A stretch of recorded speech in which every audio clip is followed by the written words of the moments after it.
Yes, good morning, dear students. As all of us know that in the previous class we had discussed regarding the learning, then concept of learning, then what are the objectives of learning. In addition to that, we also discussed few points related to your learning curve. In addition to that, today let us will concentrate towards the theories. We had the three main categorization of the learning theories, which may be your behaviorism theory, cognitivism, and the constructive. Let us look into the behaviorism theory. As I said, this theory implies that the learner responds to an environmental stimuli without his or her mental state of being.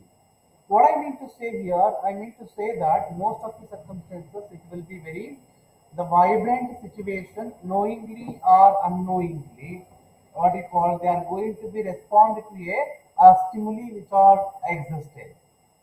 And one more thing, always an individuals who have been learned or who have been learned to behave to conditioning.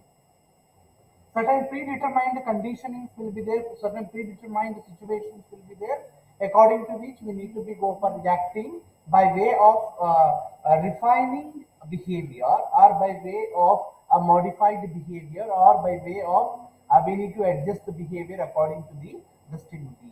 There are two types of conditioning, as I said, one is operant conditioning, another one is the classical conditioning.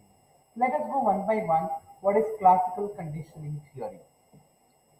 You might have seen in the picture a dog and as well as the Professor Ivan Pavlovian. Professor Ivan Pavlovian, who is a psychologist, who has invented this theory, who has what you call contributed a lot to the classical conditioning theory. The idea of classical conditioning theory originates from old philosophical theories. However, it was the Russian psychologist Ivan Pavlov who elucidated the classical conditioning. His work provided a basis for later behaviorists like John Winston and B.F. Skinner, who are also worked a lot for the behaviorist theories.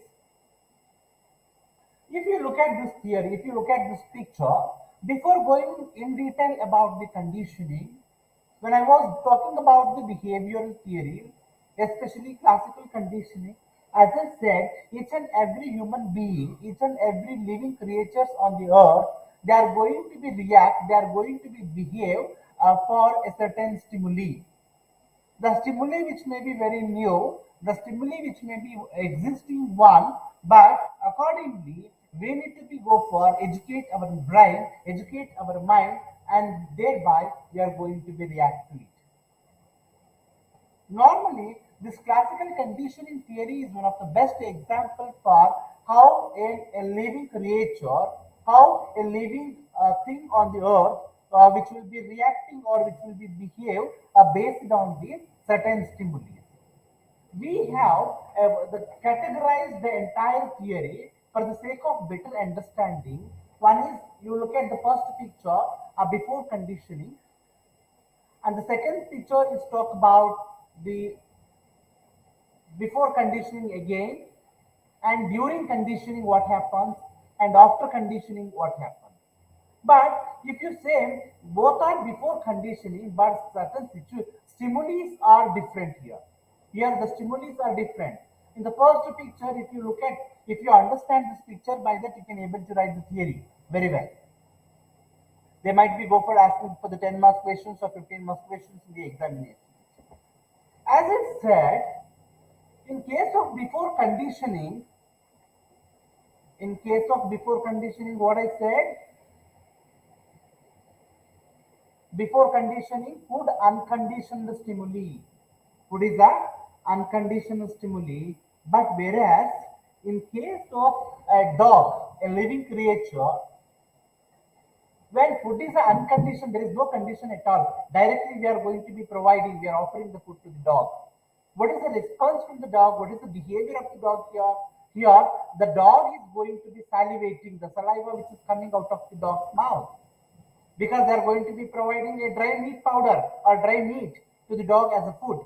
It is while providing the food, we doesn't have any kind of the conditions, any kind of the what we call terms and conditions. Straight away we are going to be providing to the food to the dog. But wherein unconditionally, what is the response for this food? The response is the saliva which is coming out of the dog. It is unconditional response. Why it is unconditional response? There is no condition at all. This is a very natural response which we can able to understand, which we can able to identify. Isn't it here? Why, which is not able, which is not possible for us to, why, which is not possible for us to see any kind of different response here. The thing is here, we are not going to be imposing or influencing any condition.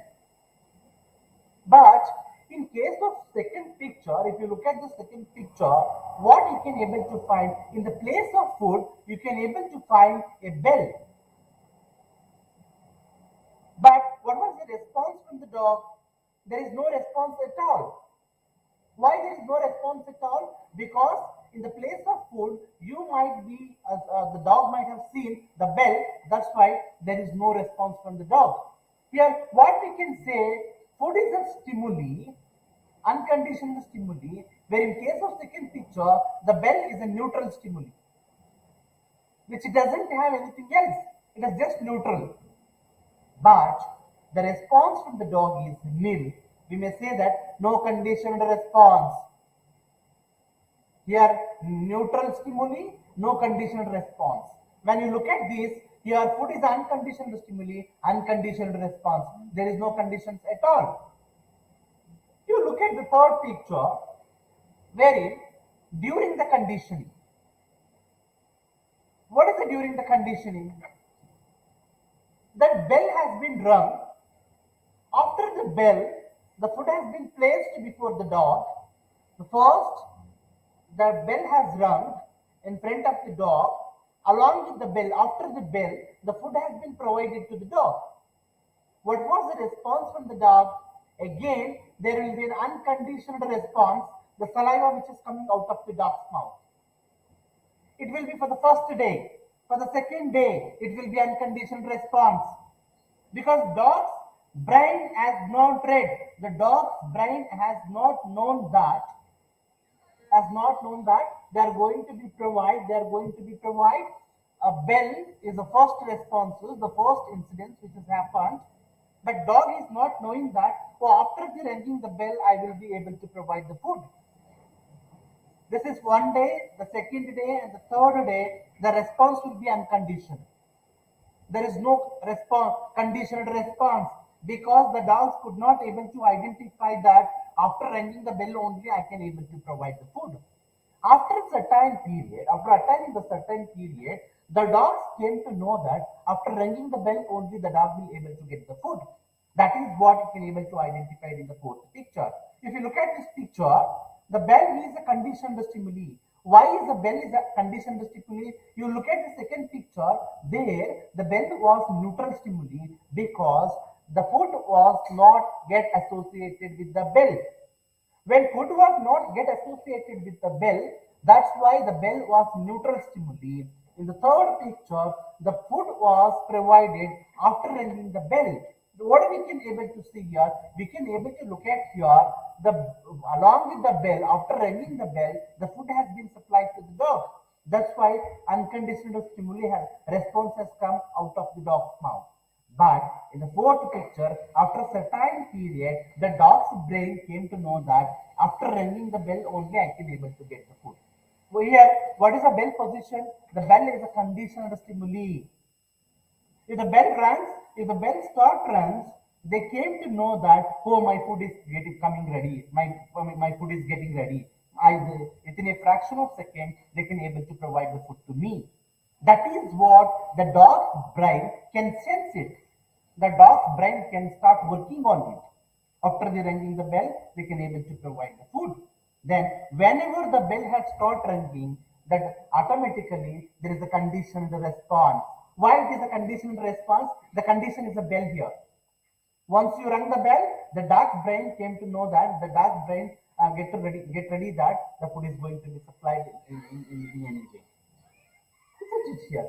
What I need to say here, I need to say very clearly, when bowel is a conditioned stimuli, then what we call conditioned saliva is a conditioned responses. I hope you got a clear idea about the operant conditioning. With the overall ideas, what we can able to conclude, what we can able to understand. Let us go in detail one by one. Again, I have details for each of this picture. Let us go one by one. What this each picture which clearly indicates.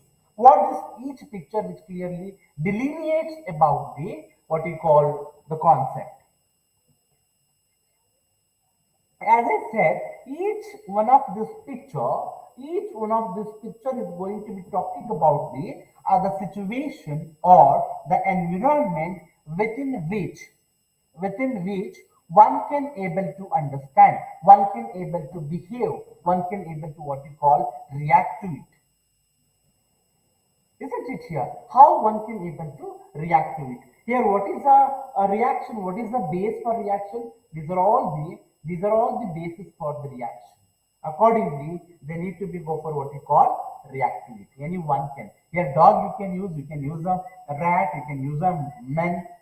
Okay. For example, I will tell you one example saying that if everybody in a home, by a small kid will woke up from the bed, and immediately start teaching.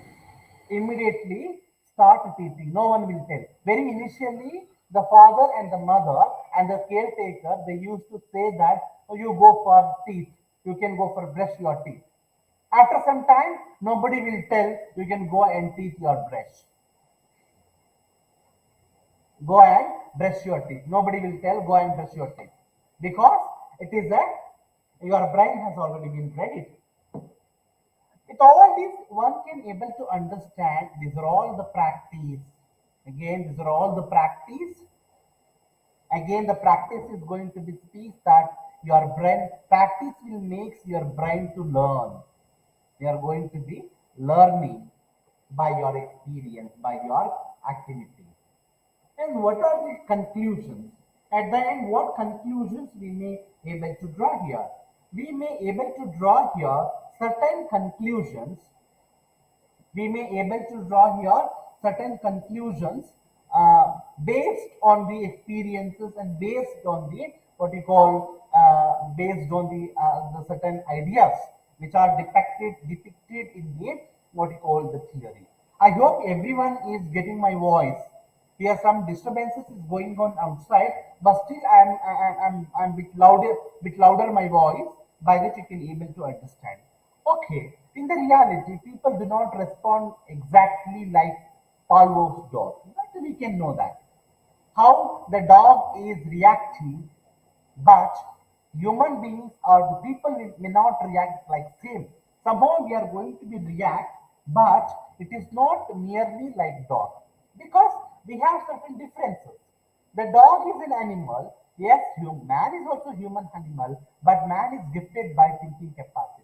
He used to think and react. But one thing is reactions will be there, but reactions will be different from one another.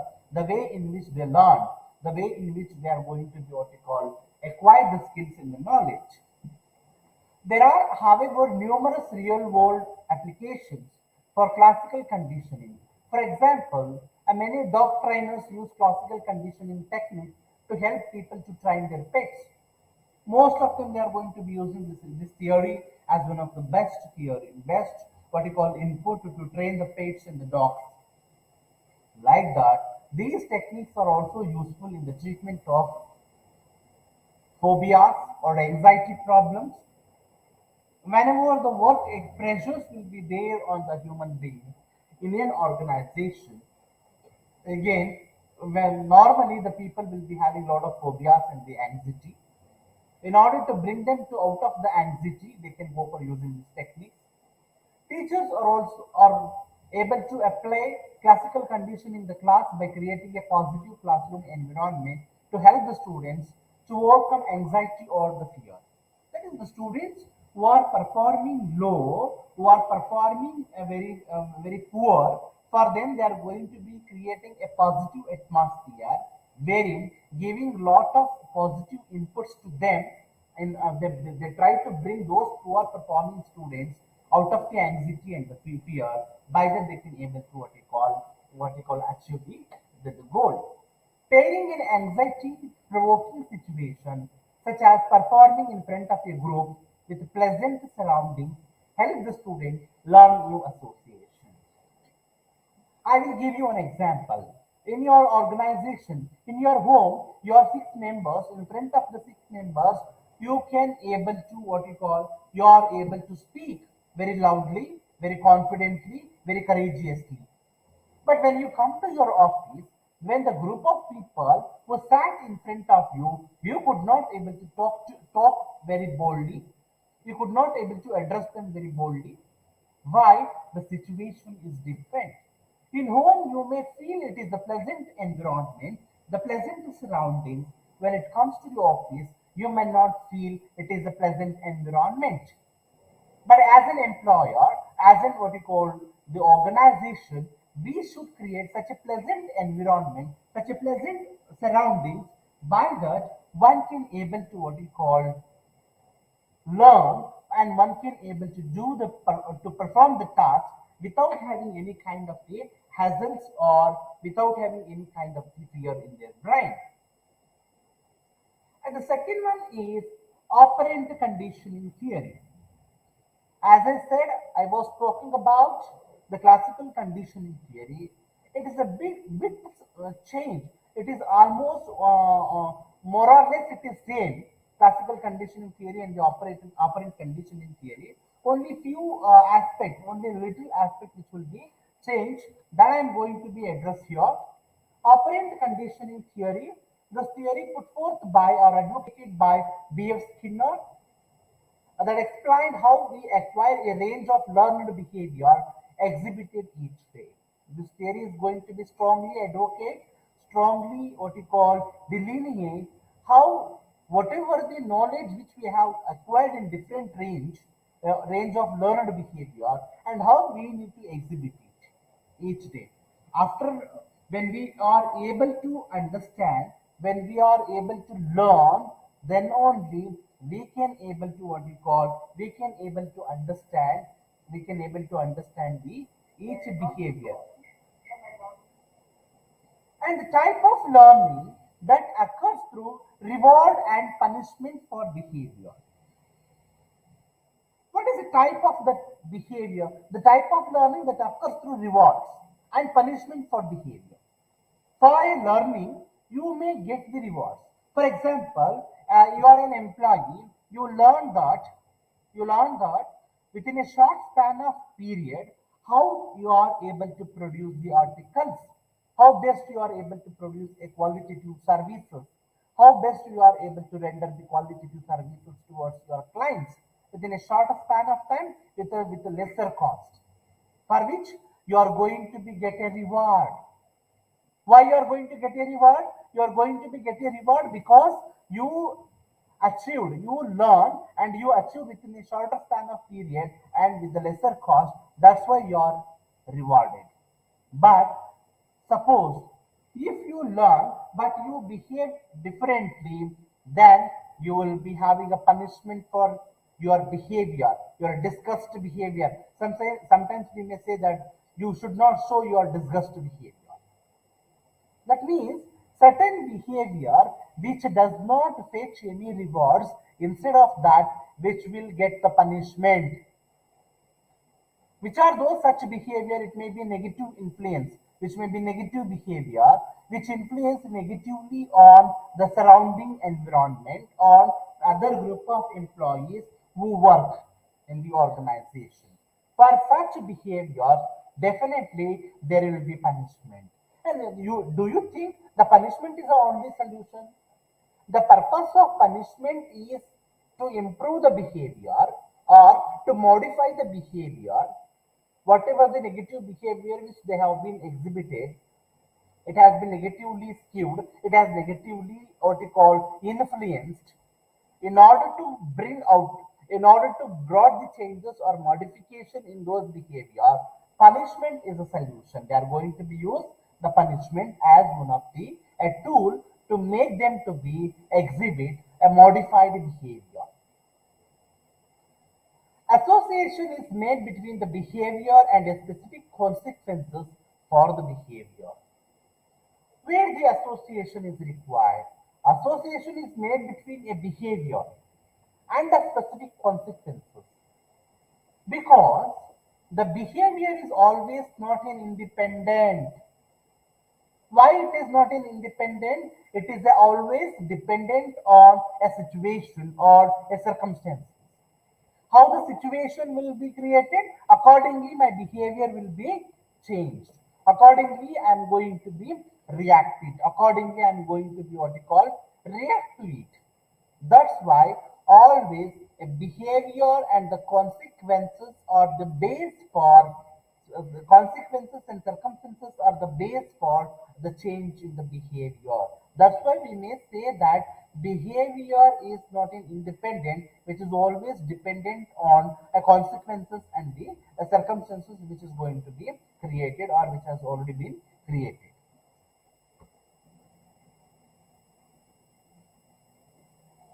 In a method of learning in an operant conditioning theory, a method of learning that occurs through reward and punishments for behavior, as I already spoke.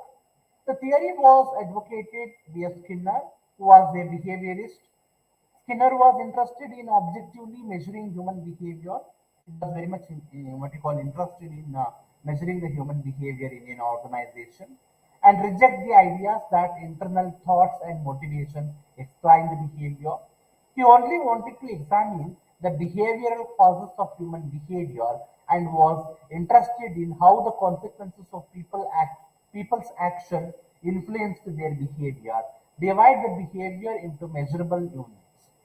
He has divided the what we call measurable units. He developed the Skinner box for the purpose of, in order to make the concept more clear, more practical, he has come out with the Skinner box. Skinner constructed a Skinner box where he puts rats and pigeons to observe their behavior. He put inside the what he call box rats and some pigeons. Rat in the box with liver, bowl and closed chamber. I will show that picture just to try to understand. If rat pulls the lever, the chamber opens and it dispenses the food. The lever has been placed before the rat. If the rat pull the lever, then the another chamber will open and it dispenses the food to the rat.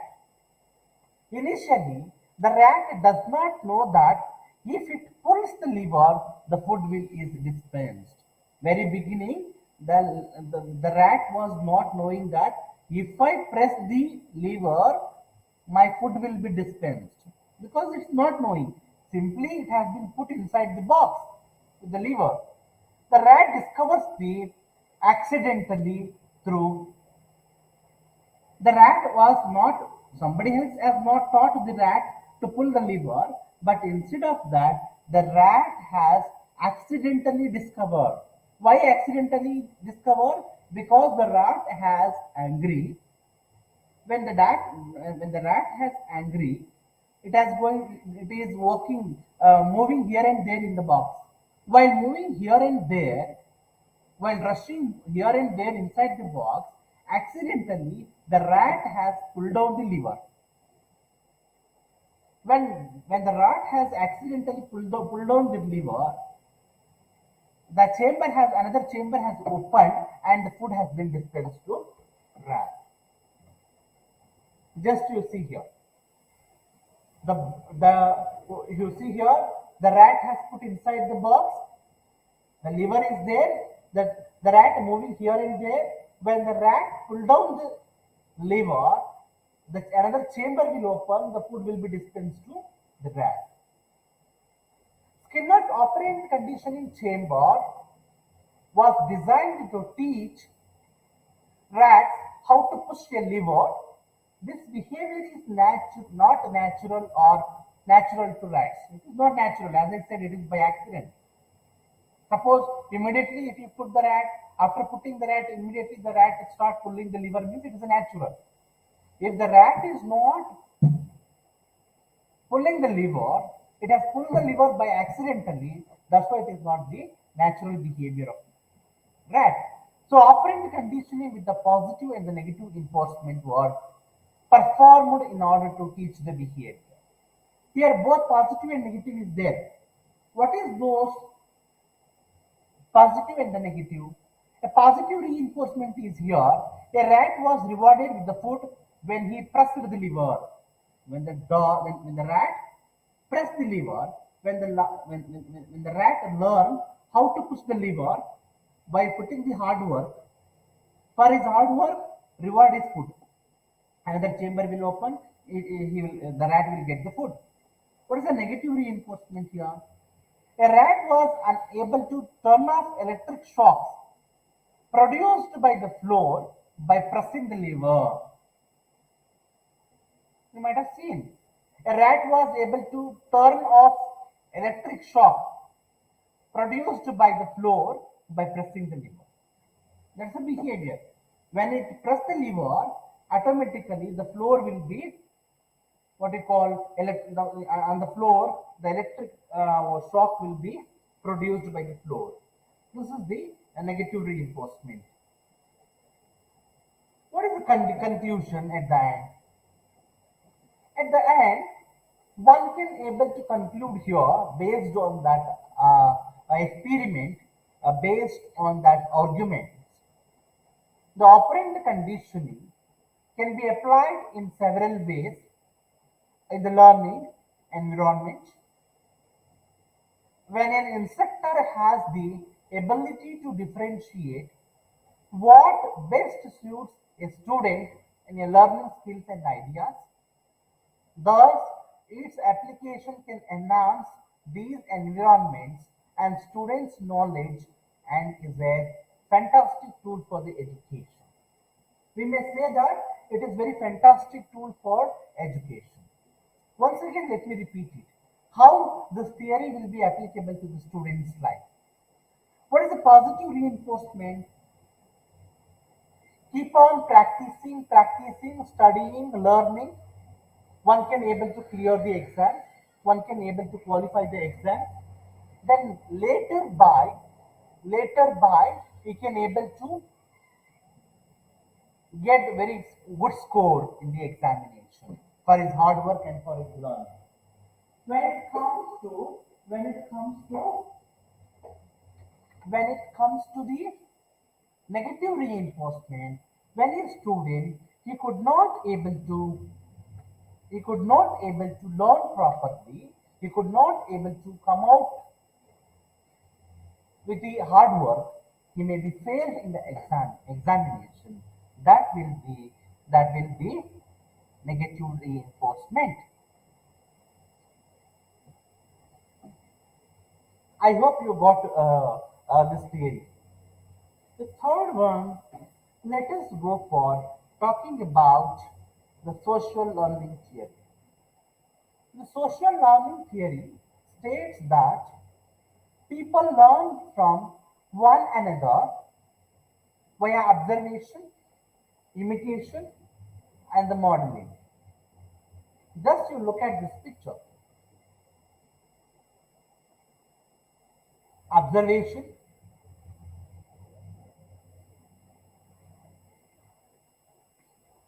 this is observation. Let me come to this picture a little later. Let me explain to this first.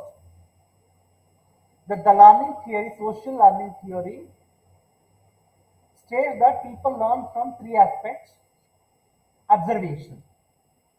Sometimes you might have seen without the third party intervention, without the trainer, without the written instructions, one can able to observe, one can able to learn by way of observation. We keep on observing someone else's action, someone else's behavior, If it is positively influenced, if it's positively correlated, definitely we can able to learn by way of observation. And the imitation, suppose you might have seen many pictures, you might have gone for the movie, you have seen so many pictures, but you have your own role model, you have your own heroes and heroines. Unknowingly, you start imitating like that by way of your dress, that means by way of your physical appearance, by way of your work culture, by way of your representation by yourself. All are these learned by an individual while imitating the others who have been positively influenced, who have been negatively influenced. But whether it is good or bad, that is immaterial, but we are going to learn through while making a mere imitation. To whom we are going to be imitating, to whom we are going to be following. That is a kind of learning. Here, the beauty of learning is by himself. It is more of effective rather than a learning situation or a learning environment. Just a minute. Hello.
Okay, sorry for the disturbance. As I said, the mere imitation is one of the what you call an effective. It is more effective rather than the formal type of training program. Though an expert who is going to be act as the trainer, but whenever an individual they can able to learn by themselves, it is more effective rather than getting the input from the third party. The third one is modeling. We are going normally, in human being, we are going to be keep someone else as a model, someone else as a benchmark. We try to follow them. You take the example. Who is your model? We say Abdul Kalam. Isn't it? We say Abdul Kalam and a big scientist we are going to be called as a model. Vishwesvaraya as an engineer, as a model for engineers. Mother Teresa is a model. Isn't it here?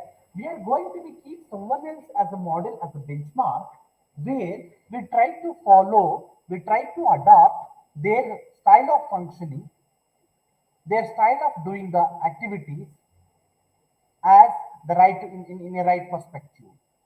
We may feel that it would be one of the what we call it would be very well accepted by the society. When the society has accepted them, you try to what you call follow in the same manner by understanding that when the society has accepted them, when we follow them, definitely for us also the society will be accepting. That's why we used to keep them as a model. It is often referred as a bridge behaviorist and cognitive learning theories because it encompasses attention, memory, and motivation. All are going to be required. Why attention is required? Suppose You see, observation, attention is required, imitation, memory is required, modeling, motivation. Yes, how beautifully he has defined the social learning theory. Each one of these factors, each one of these, what you call the concept which is interrelated. For observation, what is very much required? Your attention. If you, for a second, for a moment, if you are going to be deviate your attention, you could not observe them properly. Suppose if you wanted to learn, you are a psychologist. What is very much required? Proper observation is required. Proper observation, what is required? Proper attention is required. When you have the proper attention, definitely you will observe very well. And the memory, in case of observation, to whom you are observing or to which incident you are observing, the situation will be in front of you. But when it comes to a imitation, a person will not come in front or a situation will not come in front of you, but the memory will be stored in your brain. Suppose you have seen what you call KGF 2. You would like to what you call give a dialogues like Yesh. When you would like to give a dialogue like Yesh, what is very much required? One is how he is imitating his body language and what are the words he has been spoke out. You need to put it in your memory. It has to be stored in your memory because 3 hours, 2.5 hours, you are going to be watch the movie. When you come out of the movie, after 15 days also, you are going to be what you call telling the same dialogues, doing the same body language. How it can possible? It can possible because of your memory. Everything has been stored in your memory. Because of memory will help a lot to imitate. If you doesn't have the memory, definitely you could not able to imitate by yourself. Then what I'm going to tell you here, the motivation. What is the motivation? I spoke Mother Teresa and I spoke about what you call Sir M. Visvesvaraya. When we are going to be keep them as a model, what is the motivation? What is the motive behind? The motive is the motivation because they have already successed behavior. They already accepted behavior. They already accepted learners in the society. That is a motivation for us to keep someone else as a model or a benchmark. If you look at these three words, observation, imitation, and modeling, which are again interlinked with the attention, memory, and the motivation. When we look at this picture, by that we can able to what we can able to see here, by that we can able to understand, by that we can able to get, by that we can able to see,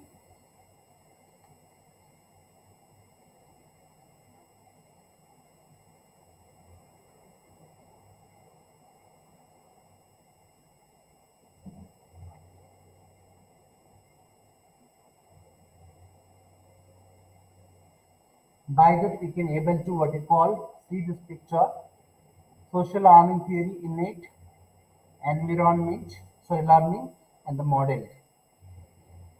What is innate? Innate person. It is inside your brain. Innate means by birth you are going to be have acquired some skills. It has not come from the environment. It has not come from outside. That is called innate person. It will be the changes will take place in the brain and the learning environment.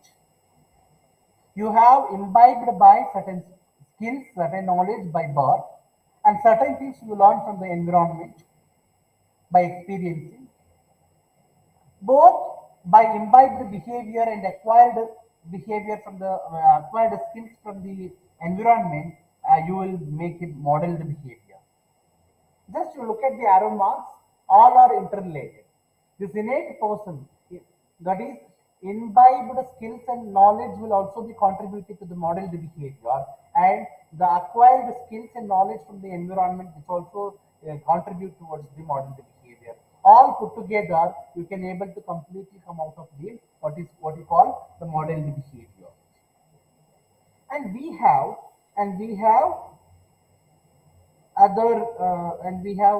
other aspects of the social learning theory. Will move on. That is Bandura's four principles of your social learning theory.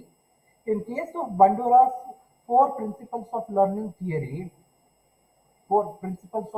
theory, normally the theory is going to be talks about attention, retention, reproduction, and the motivation.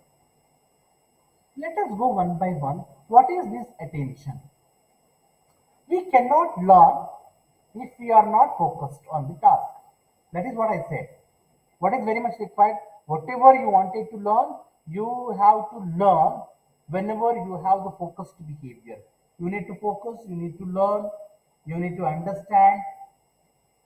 Then only it can be possible for you to learn. Then only it can be possible for you to acquire certain skills. That means for attention is very much required. For attention, we need to focus very much about a task. If we see something as being novel or different in some way, we are more likely to make it the focus of their attention. Social context help to reinforce these perceptions,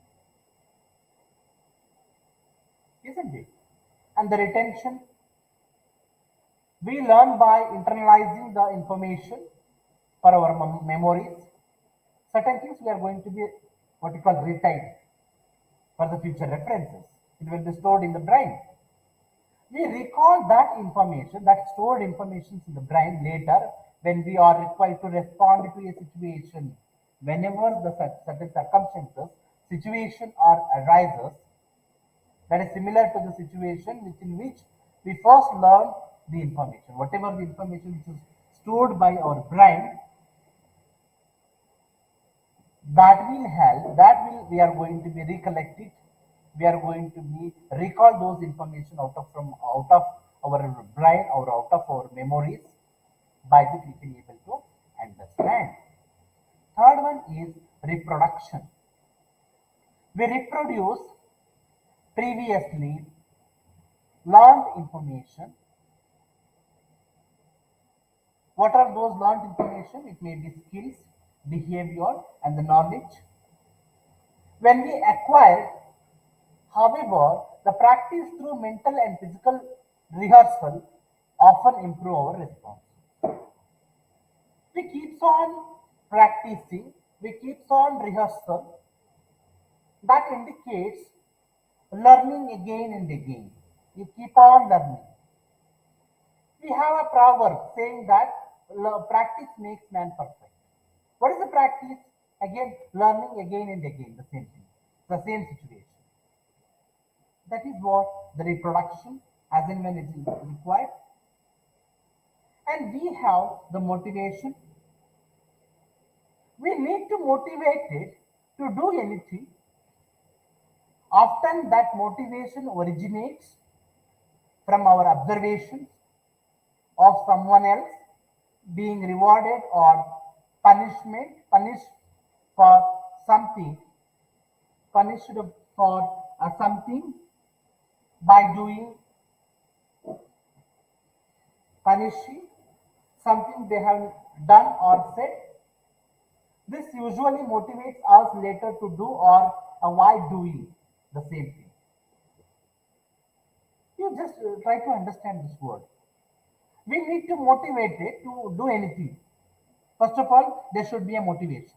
What is a motivation? It might be salary, perks, incentives, whatever it might be. It is a motivation to do something else, or prize, promotion, whatever it may be. Then often that motivation originates from our observation of someone else being rewarded or punished for something they have done or said. We have observed those who are working well who will be rewarded. That is also motivation for us. We observe. Those who are not performed very well, he will be punished for whatever he has done or whatever he said. That is a caution for us. We should not do it because it will be punishable. We should do it, that will be rewarding, like that. Thus, usually motivates us later to do. If it is motivates, if it will be reward, that will motivate us to do or avoid doing the same thing. Sometimes, which will avoid the doing same thing. When you are able to punish, when when your action or behavior is punishable. Let me give you an example for the attention. Paying attention to the model is a condition for learning. You need to always pay attention, as I said. Retention, remembering what the model did in a condition for imitating the model's behavior. Your brain has to store it. Reproduction, people must have the capacity, for example, skills, behavior, and the knowledge for imitating the behavior. We should have a skills. Everyone cannot be a good imitator. Why? Because it requires lot of skills. Then only one can able to imitate. Then we have a motivation. We have motivation. What is the motivation? People must be motivated to imitate the behavior. Why he must be motivated? Because, for example, importance of model or reward. If you do that thing, that if you show that behavior, because of that they will be a great personality in the society. That's a kind of reward. Recognition is a kind of reward. That we need to be executed. By that one can able to understand. Then what is the conclusion for a social learning theory? A social learning theory has sometimes been called a bridge between the behaviorist and cognitive learning theory because it encompasses attention, memory, and the motivation. As I already said, observation, imitation, and the modeling, which requires attention, memory, and the motivation. The theory is related to Vygotsky social development theory and Lev situated learning, which also emphasizes the importance of social learning. It is more related to Vygotsky social learning theory and Lev's situated learning theory. That's why the social learning theory is more important from the what you call the learning perspective. And we'll move on towards the next concept, learning principles. The learning principles, there are 14 learning principles are also there. A very important one I shortlisted here. And if you look at the previous question paper, somewhere the questions will be asked for the examination for 5 marks question and 10 marks question. Briefly outline the learning principle, explain the learning principle, list out the learning principles, or explain the 14 Andrew F. Shukla's 14 learning principles. Like that, they are going to be ask the questions. You need to be answered like that. Learning principles. Every human being is capable to learn. But you can say that, oh sir, that we can know. But still, you should try to understand, you should try to get, you should try to know that has been first advocated by Shukla. Every human being is capable to learn. Why every human being is only capable to learn? Because the man has gifted by thinking capacity. He is the only animal he can think and he can able to react it, he can able to do it. That's why every human being is capable to learn. Each one has intellectual capacity to learn. He might be having intellectual capacity to learn. That means he can able to acquire the intellectual capacity by way of reading the textbook, while attending the classes, while getting the degrees. One can able to what you call increase the intellectual capacity. That intellectual capacity will largely contribute towards learning. Training program to be implemented logically. What I try to say here, I try to say that training is a kind of learning.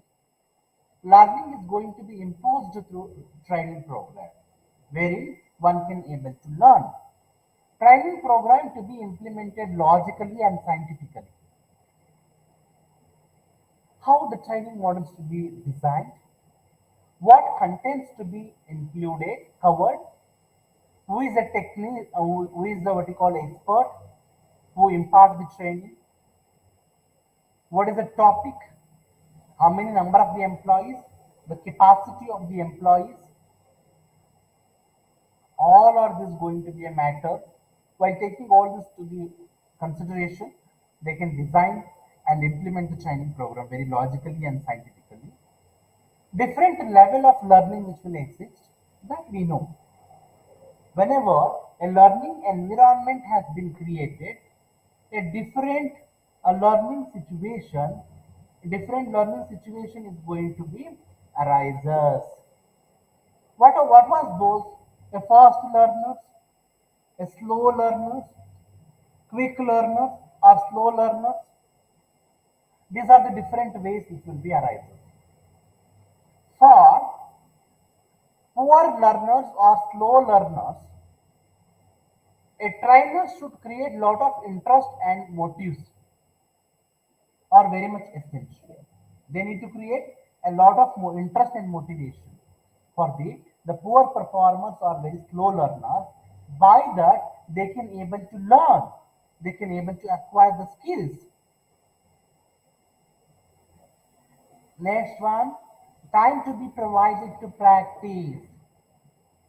What we used to do here, today we used to conduct the training. Tomorrow we should what we call tomorrow we should tell them to do the task or execute the task.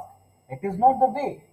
When we provide the training, we should give a sufficient time to learn, to practice. A few seconds ago, I said practice will make them perfect. To make them perfect, practice is required. That's why whenever you are giving some inputs to them, you try to give some time to practice. After the practice only they can able to what we call do the things. Learning is rarely at constant rate. Learning is rarely at constant rate. Very constantly you cannot expect the same kind of output.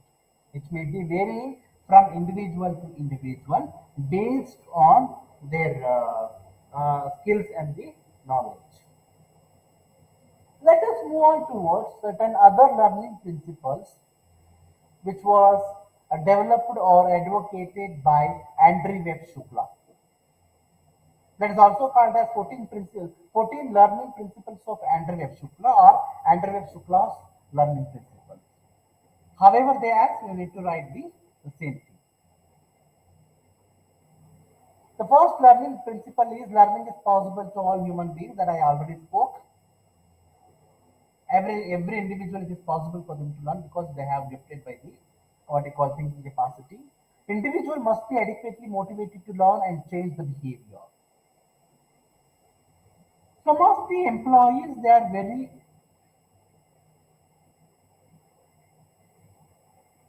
are not ready to change. They are very what you call they are resistant to go for changes. They will not be resistant to adjust to the new situation, new environment. For that, what we can make, we need to what we call adequately motivate them for what purpose? To learn and change the behavior. Learning is required in order to change the behavior of them. Learning is an active process. Learning is an active process where when the learning has become easy. Now ಹೇಳ್ತೇವೆ sometimes we say that ಕಲಿಯುವ ತನಕ ಬ್ರಹ್ಮ ವಿದ್ಯೆ ಕಲಿತ ಮೇಲೆ ಕೋತಿ ವಿದ್ಯೆ. Why we used to say that? Before knowing the skill, before learning, it is very complex for us because we doesn't know how to perform, how to learn. Once we can able to learn and once we can able to execute it, then it will be a very active, very easy. We may say that what is there in that? We can able to do it. When you learn. That's why we say that learning is an active process. When an individual, he learned already, he can able to perform by himself. Learners may acquire knowledge more quickly with the help of guidance. That is, someone else who is going to be required. Someone else who is going to be required, especially for, especially through what you call the trainer, who is going to give a good what you call input. However, a feedback ensures improvement in speed and accuracy of learning. Suppose the organization has initiated the training program while deploying a trainer, but we need to evaluate it. What is the effectiveness of the training program?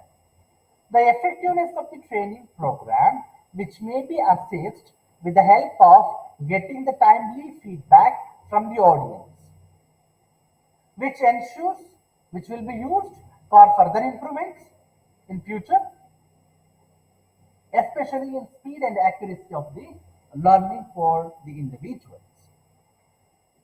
Trainers should provide appropriate study and learning material.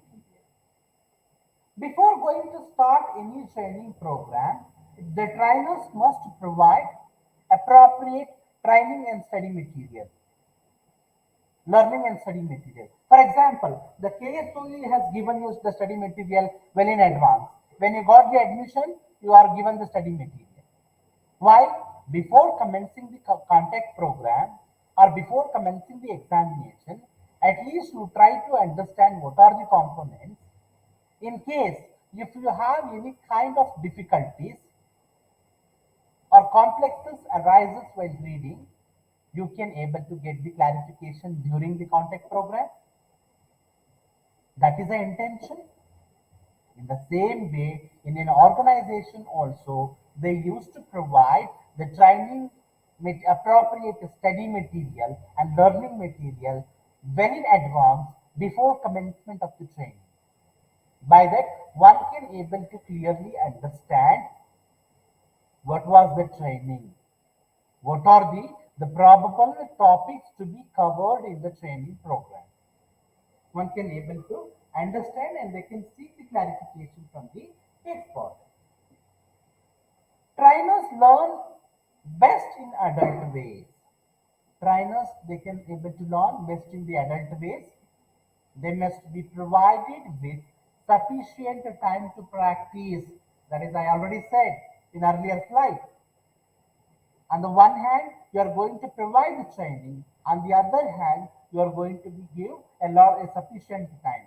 If you are not provided the sufficient time to practice, then whatever the amount of money and the time invested by the organization, it's of no use. In order to get the benefits, what you can able to do, you need to give a sufficient, soon after completion of the training program, you need to provide the sufficient time to practice it. By that they can able to understand. Trainers should use varieties of learning methods to reduce or offset fatigue and boredom. Suppose the trainers can use the varieties of methods. Someone they are going to be using the PPT, or someone they are going to be using the discussions, someone else they are going to be using narrating the stories. They are using the different training methods only for the sake of creating the interest among the what you call the trainee. Otherwise, if the trainer is going to be keep on explaining in the same manner, it will be what you call a marathon session for him. He could not able to come out of it. The learners must get reinforcement of correct behavior. The intention is that in order to create the what you call correct behavior, individual need to adjust while learning, because trainer cannot adjust to the individual, but individual has to adjust. Because a trainer is one, there are 50 or 100 individuals. For 100 individual, 100 type of lecture you cannot deliver. But 100 individuals, they need to cope up with the what you call, they need to adjust with the trainer, then only they can be able to learn. Learning should be goal oriented and should be relatively based. It should be always, it should be goal oriented or objective oriented, then only you can able to learn, you can able to acquire. Otherwise you could not be in a position to what we call get the or accomplish, or you could not be in a position to understand the components of your learning material. In the next class I am going to discuss certain other types of learning and styles of learning. Thank you.